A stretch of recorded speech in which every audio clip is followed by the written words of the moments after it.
Hello there. You must be FLTS of Icarus, right? Hello Flight Simmers! Over the weekend I took part in the alpha tech test for Microsoft Flight Simulator 2024. Now as you can imagine, I, like many others, have been very keen to get my hands on this new iteration of Microsoft Flight Simulator. However, this test was more intended as a test of the technology and services that support the simulation, rather than a test of the gameplay itself. It was made very clear that this should not be considered representative of the final release, so please understand that any shortcomings I may point out from this alpha release may very well not exist when the full game is released next month. Now, all press material leading up to the launch of Microsoft Flight Simulator 2024 has featured helicopters, and this gave me hope that they were finally taking helicopters seriously as part of the simulation, but not including them in the alpha test was a little disappointing. That said, there were no jetliners either, so maybe I'm overthinking it. Let's move on. The absence of VR support in the alpha was disappointing. I get that the developers wanted to just test the core technologies, but for those of us that exclusively fly in VR, to have that option ripped away was, to say the least, a little disorientating. So not only did I have to remember how to fly a plane, I also had to do it on a flat screen. The primary difficulty was looking around. As I fly exclusively in VR, I don't have a track IR system, but as luck would have it, I did do some experimenting with webcam-based face tracking a while back. I wasn't impressed with it at the time, but it seems to have improved and actually worked quite nicely. Although, my co-pilot did freak me out a little from time to time.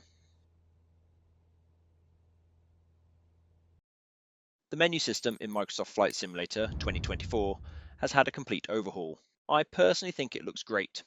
It's clean and clear and seems pretty intuitive. However, I have seen comments from some on social media describing it as clunky.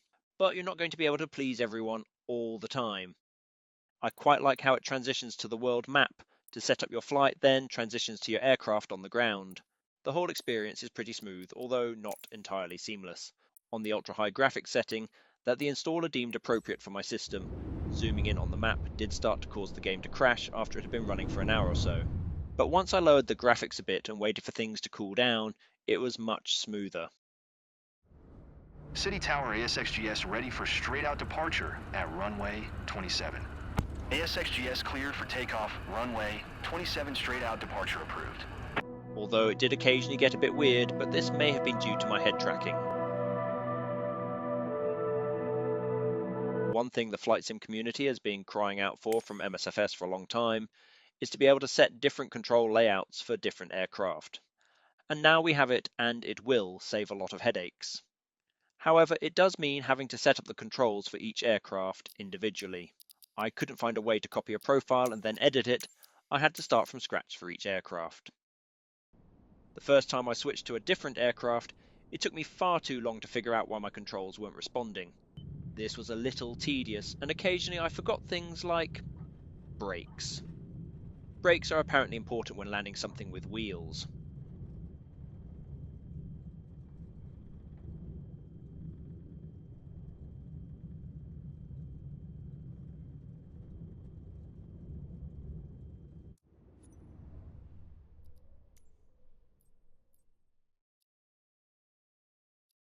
However, this really is just as much an issue with me getting used to a new system as anything else.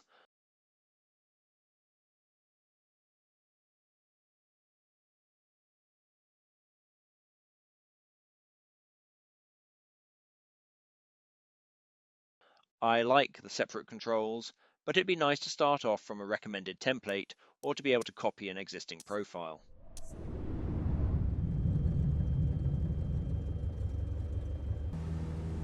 I did experience some crashes to desktop initially, until I lowered the graphics. However, I'm also aware that my RTX 3090 has been run ragged this past year or so, and was second-hand to begin with. Lately it's been a bit erratic. However, even with the graphics lowered to medium, the world and the plane still looked gorgeous. There's been a lot of talk in the promo videos and interviews about the lighting and clouds, and I can confirm that they do look spectacular.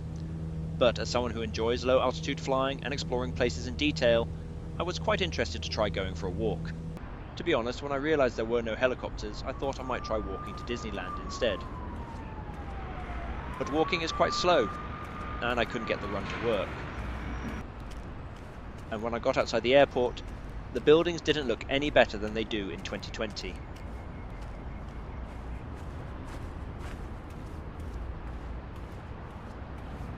I love what they've done with AI-generated biomes. Those look great. And you can now get right up close to the trees in a not crashing sort of way. And they do look good. But I'd love to see some of that AI work put into producing better urban environments. Also, walking up hills produced interesting results. I will emphasise that this is not the full version of the game, so I don't know for certain whether or not this will be improved in the release version, or if it's something that may come in future updates. But it looks like my dreams of exploring different cities of the world from street level, without spending a fortune on air travel, will have to stay on hold for a bit longer. Also, occasionally my character will get stuck in a crouch position, which could be awkward. I'm glad that we flew together today. This might be the first chapter in your pilot's journey, if you want to embark on it. Let's catch up at our headquarters. The career mode has been met with a mixed response by the flight simmers online. Some think it adds a good structure to the game and encourages you to explore its different aspects and challenges, while others feel it gamifies the sim. Personally, I like it.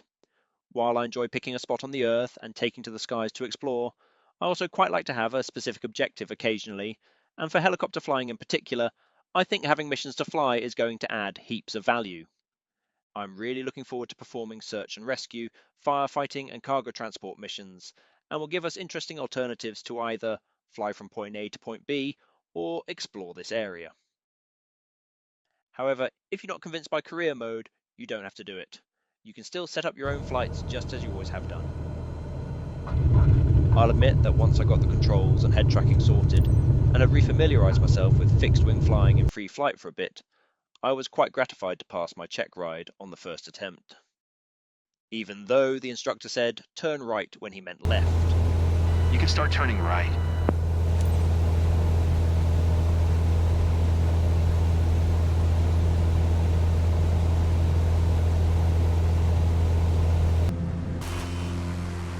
It took me a while to find the camera mode, but when I did, this was quite a fun mode.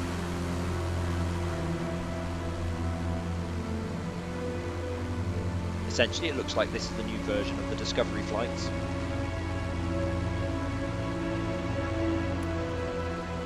I'm still getting the hang of how exactly to work the camera, but I can see this being a nice chilled option when you just want to fly somewhere interesting without actually having to plan the flight.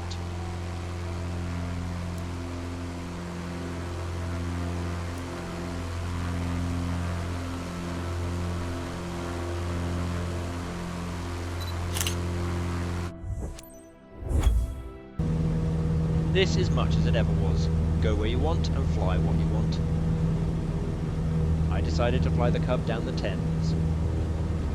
And it's a little known English law that any aircraft flying low along the Thames has to fly through Tower Bridge, or the HMS Belfast will shoot you down.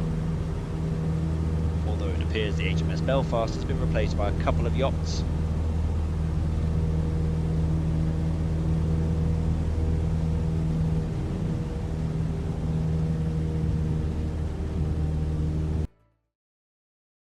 The challenge that was available to fly with the Alpha was an air race around Malaga.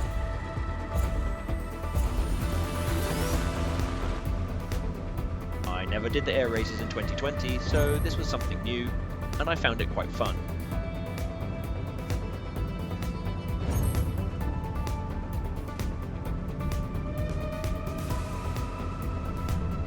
Along with the challenge of making through each gate without either overspeeding or stalling the plane, you also have to try to resist the urge to stare at the stunning view and spectacular scenery.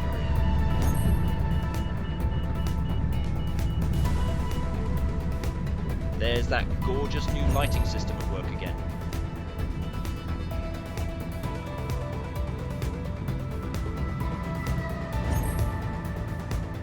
This was my second time through. I was going to show the first, but I forgot to hit record.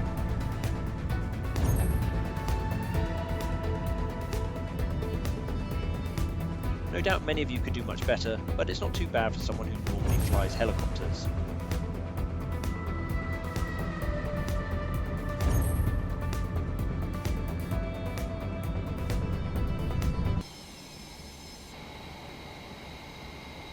While there have been some performance issues and crashes, this is still just the alpha, and so far I think Microsoft Flight Simulator 2024 is shaping up to be a great sim. Granted, if you mostly fly jetliners, I'm not sure you're going to get a whole lot more than you do in 2020. But if you like flying small aircraft, then I think this is going to be literally game-changing.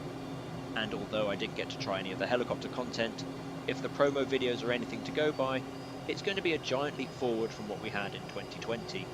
I'm really excited about the release for this, and I can't wait to try out the helicopter missions and get VR support. What are your thoughts? Did you try the alpha? Are you planning on sticking with 2020? Let me know in the comments. Till next time, fly safe.